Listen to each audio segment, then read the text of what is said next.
ನಮಸ್ಕಾರ. ಆಗಿ ಹೋದ ಕ್ಷಣಗಳ ಬಗ್ಗೆ ಚಿಂತಿಸಬೇಡಿ, ಅದು ಕಣ್ಣೀರನ್ನು ತರಿಸ್ತದೆ.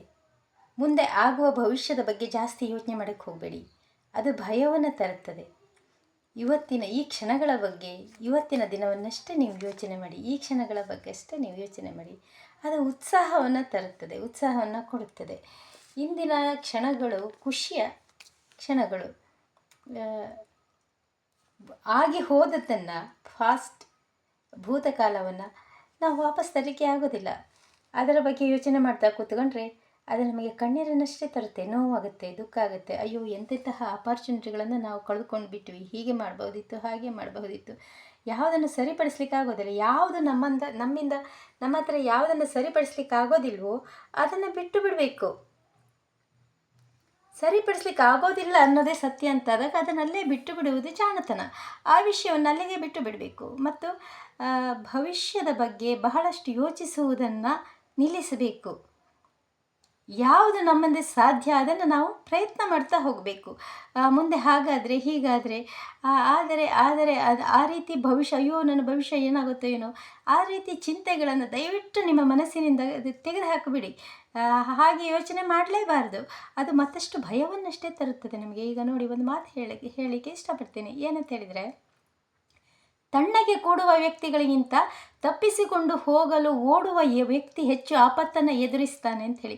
ಬಂದಿದ್ದೆಲ್ಲ ಬರಲಿ, ಆ ಕ್ಷಣಕ್ಕೆ ಏನೇನು ಹೇಗೆ ಸಾಧ್ಯವೋ ಹಾಗೆ ಅದನ್ನು ಎದುರಿಸಿಕೊಂಡು ಹೋಗ್ತಾ ಇರಿ.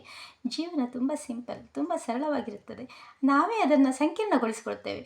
ಜೀವನದಲ್ಲಿ ನಾನು ಪಡೆದೇ ಇರುವಂಥ ಕಷ್ಟನ, ಎಲ್ಲ ಕಷ್ಟವನ್ನು ನಾನು ಅನುಭವಿಸಿ ಬಂದವಳು. ಯಾವ ಕಷ್ಟ ಕೂಡ ಮನುಷ್ಯನಿಗೆ ನಿರಂತರ ಅಲ್ಲ. ಆ ಕಷ್ಟಗಳು ನಮಗೆ ಕಷ್ಟ ಅಂತ ಅನಿಸೋದು ಯಾವಾಗ ಅಂತ ಹೇಳಿದರೆ, ನಾವು ಅತಿಯಾಗಿ ಭವಿಷ್ಯದ ಬಗ್ಗೆ ಚಿಂತೆ ಮಾಡಿದಾಗ ಮತ್ತು ಆಗಿ ಹೋದ ಕ್ಷಣಗಳ ಬಗ್ಗೆ ಕೊರಗಿದಾಗ ನಮಗದು ಕಷ್ಟ ಅಂತ ಅನಿಸ್ತಾ ಹೋಗುತ್ತೆ. ಇಂದಿನ ಕ್ಷಣಗಳನ್ನು ನಾವು ಎಂಜಾಯ್ ಮಾಡ್ತಾ ಹೋಗೋಣ. ಏನು ಬರ್ತದೆ ಅದನ್ನು ಫೇಸ್ ಮಾಡ್ತಾ ಹೋಗೋಣ.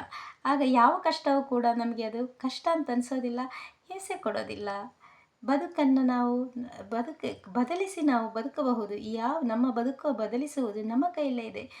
ಯಾವ ರೀತಿ ಕಷ್ಟಗಳಿಗೆ ಜಗ್ಗದೆ, ಯಾವ ರೀತಿ ಮನೋಕ್ಲೇಶಗಳನ್ನು ನಾವು ಮಾಡಿಕೊಳ್ಳದೆ ತುಂಬ ಈಸಿಯಾಗಿ ಸರಳವಾಗಿ ಬದುಕನ್ನು ಸುಂದರವಾಗಿ ರೂಪಿಸಿಕೊಂಡು ಹೋಗ್ಬೋದು ಅಲ್ವಾ? ಎಲ್ಲವೂ ನಮ್ಮ ಕೈಯಲ್ಲೇ ಇರ್ತದೆ, ನಮ್ಮ ಯೋಚನೆಯಲ್ಲೇ ಇರ್ತದೆ.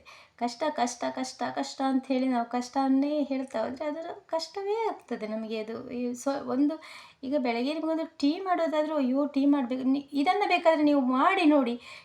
ಒಂದು ಟೀ ಮಾಡಲಿಕ್ಕೆ ಅಯ್ಯೋ ಎಷ್ಟು ಕಷ್ಟ, ಟೀ ಮಾಡಬೇಕಲ್ಲ ನಾನು, ಉದಾಸೀನ, ಎಷ್ಟೊಂದು ಕಷ್ಟ ನನಗೆ, ಎಷ್ಟೊಂದು ಕೆಲಸ ಅಂತ ಹೇಳ್ಕೊಂಡು ನೀವು ಸ್ಟಾರ್ಟ್ ಮಾಡಿ ಟೀ ಮಾಡಿದೆ. ಆ ದಿನವಿಡೀ ಒಂದು ಟೀ ಮಾಡುವಾಗಲೂ ನಮಗದು ಎಷ್ಟು ಇರಿಟೇಟ್ ಆಗ್ತದೆ.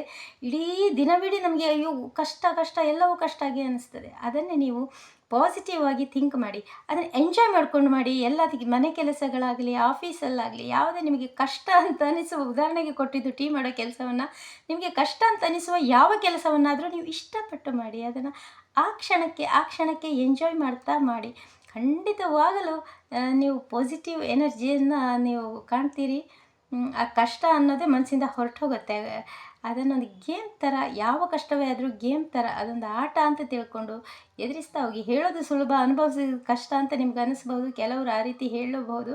ಆದರೆ ನಾನು ಅನುಭವಿಸದೇ ಇರುವ ಕಷ್ಟ ಯಾವುದಾದ್ರೂ ಒಂದೇ ಇದ್ದರೆ ತೋರಿಸಿ ನನಗೆ ಅಂತ ನಾನು ಸವಾಲಾಗ್ತೀನಿ. ಎಲ್ಲ ಕಷ್ಟವನ್ನು ನಾನು ಅನುಭವಿಸಿ ಬಂದವಳು. ಇವತ್ತು ಕೂಡ ನಾನು ನಗನಗ್ತಾ ಚೆನ್ನಾಗೇ ಇದ್ದೇನೆ. ಮುಂದಿನ ವಿಡಿಯೋದಲ್ಲಿ ನಾನು ಇದನ್ನೆಲ್ಲ ಡಿಟೇಲ್ ಆಗಿ ಮಾತಾಡಲಿಕ್ಕಿದ್ದೇನೆ. ಸಿಗ್ತೇನೆ ಮುಂದಿನ ವಿಡಿಯೋದಲ್ಲಿ, ನಾನು ಸಿಗ್ತೇನೆ.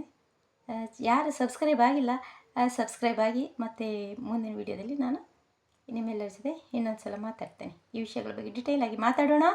ನೀವು ಕೂಡ ನಿಮ್ಮ ಅನಿಸಿಕೆಯನ್ನು ಹಂಚ್ಕೊಳ್ಳಿ. ನಾನು ಕೂಡ ನನ್ನ ಅನಿಸಿಕೆಯನ್ನು ಹಂಚ್ಕೊಳ್ತೇನೆ. ನನಗಾದ ಅನುಭವಗಳನ್ನು, ನನ್ನ ಜೀವನದಲ್ಲಿ ಏನೇನಾಯ್ತು ನಾನೆಲ್ಲ ಕತೆ ಹೇಳ್ತೇನೆ.